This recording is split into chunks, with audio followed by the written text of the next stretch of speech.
ఒక మాజీ ముఖ్యమంత్రి మటన్ కొట్టు మస్తాన్ లెక్క మాట్లాడండి అనిపించింది. ఉమ్. ఇప్పుడు ఎవరు తోలు తీసేది ఎవరికి తీస్తారంటే గొర్రెలకు మేకలకు తోలు తీస్తారు.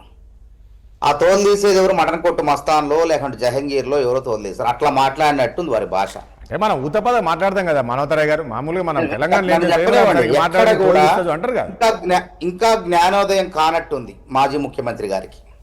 ఇప్పుడు చేసిన తప్పులు అప్పులు చేసి రాష్ట్రాన్ని సంకనాకిచ్చి దివాలా తీయించి ఆయన దుబారా మూలంగా తెలంగాణ దివాలా తీస్తే రేవంత్ రెడ్డి 2 ఏళ్లుగా ముఖ్యమంత్రి అయిన దగ్గర నుంచి ఆ అప్పులు తెరవటానికి రాష్ట్రాన్ని అభివృద్ధి పదంలో నడపటానికి ఒక గజ ఈతగాళ్ళ లెక్క శ్రమిస్తుంటే జీర్ణించుకోలేకపోతున్నాం. మొదటగా మాట్లాడితే ఎక్కడ దొరకాలంటే భావోద్వేగాలు రెచ్చగొట్టాల. ఈ మళ్ళీ అయిపోయినటువంటి పసలేని ప్రసంగం మళ్ళా పాచింతకాయ పచ్చడి మీకు ఎట్లా ఉద్యమకారుడు అనిపించింది నాకు అర్థం కాలే.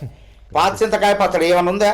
ఎప్పుడు 60లో జరిగినటువంటిది తెలంగాణ ఉద్యమ సమయంలో మాట్లాడితే తెలంగాణ వచ్చింది. 10 ఏళ్ళు ముఖ్యమంత్రిగా వారే ఉన్నారు. మాజీ ముఖ్యమంత్రి గారే కేసీఆర్ గారే ఉన్నారు.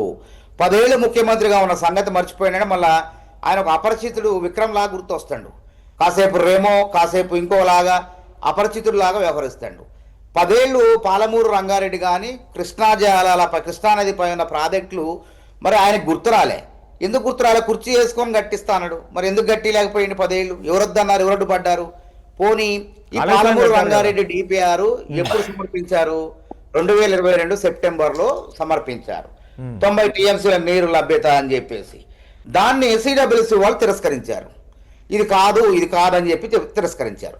అదేవిధంగా అనుమతులు గ్రీన్ ట్రిబ్యునల్ వీళ్ళకి ఫైన్లు కూడా వీళ్ళకి అసలు ఎటువంటి అనుమతులు లేకుండా పర్యావరణ అనుమతి లేకుంటే నేషనల్ గ్రీన్ ట్రిబ్యునల్ వాళ్ళు 400 కోట్లు ఫైన్ వేసి సిఈకు ఆయన ఎవరో ఉన్నారో ఆయనకి ఈఎన్సీ గారికి క్రిమినల్ కేసు నమోదు చేయమని చెప్పి